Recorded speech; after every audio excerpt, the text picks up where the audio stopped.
नमस्कार दोस्तों, आप सभी का स्वागत है अपने YouTube channel learn mathematics with Gahtodi sir में। आज हम यहाँ पर आपको बताएंगे chapter number 9 NCERT class 10th का क्वेश्चन नंबर 14, जो इस प्रकार है। A 1.2 metre tall girl spots a balloon moving with the wind in a horizontal line at a height of 88.2 meter from the ground. The angle of elevation of the balloon from the eyes of the girl at some instant is 60 degree. After some time, the angle of elevation reduced to 30 degree. Find the distance traveled by the balloon during the interval. It means आप समझ रहे हैं कि एक 1.2 metre tall girl है जो किसी balloon को जो हवा में उड़ रहा है हॉरिजेंटल के साथ उड़ रहा है, parallel to the ground level, तो उसके समांतर उड़ रहा है, 88.2 मीटर की हाइट में उड़ रहा है। तो उसको वो लड़की किसी क्षण देखती है तो जो एंगल बनता है उसका उन्नयन कोण, एंगल ऑफ एलिवेशन, वो 60 डिग्री बनता है। और फिर थोड़ी देर बाद वो हवा के साथ उड़ते उड़ते बलून आगे चले जाता है, तो फिर उस समय जो एंगल बनता है वो 30 डिग्री बनता है। आपको ये बताना है कि 60 डिग्री से 30 डिग्री एंगल ट्रांसफ़र होने में जो बलून ने जितनी डिस्टेंस कवर करी वो कितनी करी, ये आपको बताना है। इसको हम आपको समझा रहे हैं। तो प्यारे बच्चों, आपने क्वेश्चन को अच्छी तरह पढ़ लिया है। कंडीशन ये है, क्वेश्चन में दिया है कि एक बलून है जो यहाँ पर ए पोजीशन में है, किसी इंस्टेंट में, किसी क्षण ए पोजीशन में है। पी क्यू एक लड़की है, ये किसी क्षण, किसी इंस्टेंट इस बलून को देखती है।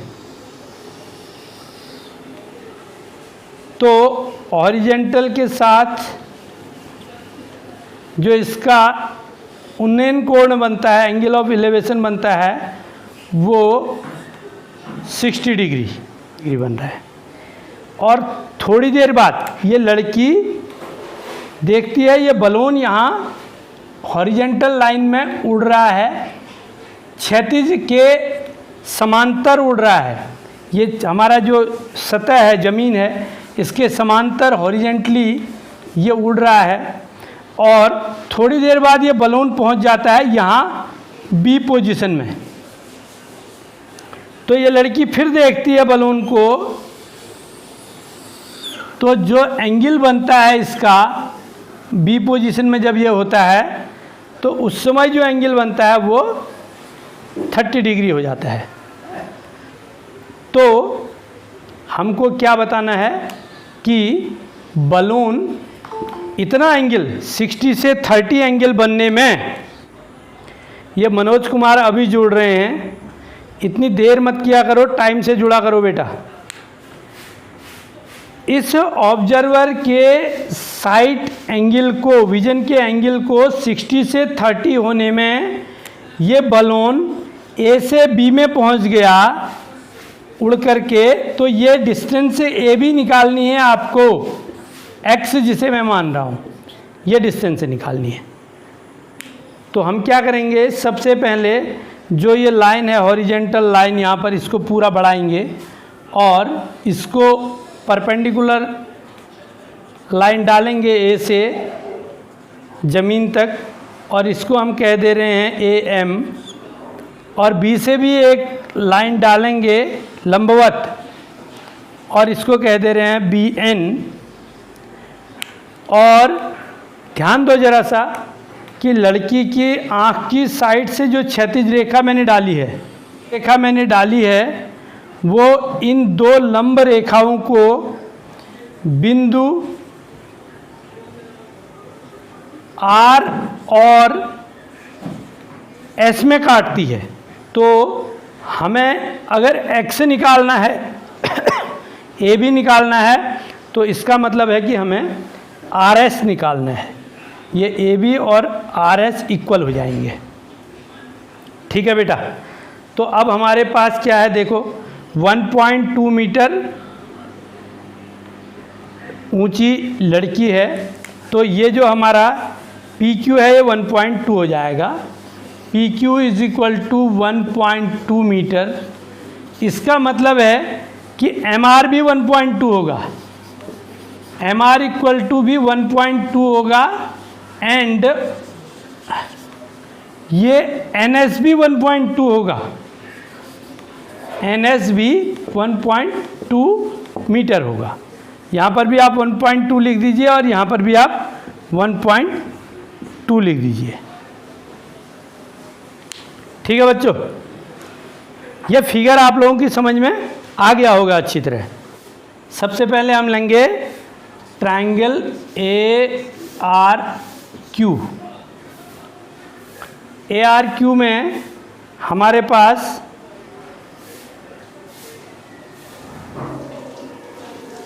ये जो एंगल है ये 60 डिग्री है। तो 60 degree is equal to A R upon Q R, A R upon Q R. This implies 1060 की वैल्यू √3 होती है। √3 is equal to A R upon Q R, and this implies AR is equal to QR √3। This is equation number 1। तो देखिए ये जो balloon है ये fly कर रहा है 88.2 मीटर की हाइट में फ्रॉम द ग्राउंड लेवल से। ठीक है, तो इसका मतलब क्या हो जाएगा, ए आर कितना हो जाएगा, A R is equal to हो जाएगा 88.2 माइनस ये 1.2, ये घटा दो 1.2, that is equal to 87 metre. तो ए आर आपके पास 87 मीटर है और A R is equal to Q R √3 का हमने, तो यहाँ से आपको क्यू आर भी मिल गया। तो this implies Q R is equal to A R upon √3। This implies Q R is equal to A R की जगह हम क्या लिख देंगे 87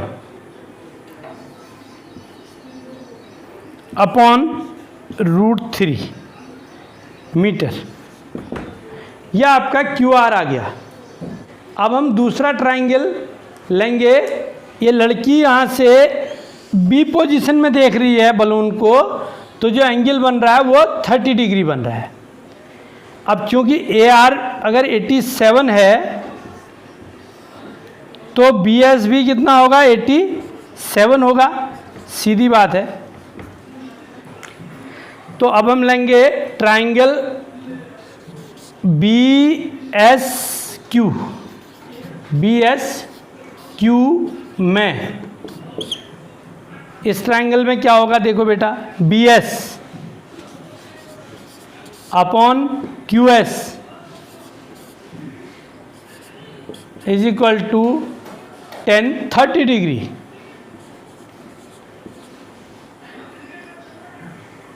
this implies B S upon Q S is equal to 1 upon √3, 1030 की वैल्यू होती है। ठीक है, तो हम इसको क्रॉस मल्टीप्लाई कर देंगे। तो this implies B S √3 is equal to Q S, and this implies Q S is equal to B S √3, और बी एस हमारे पास कितना है 87।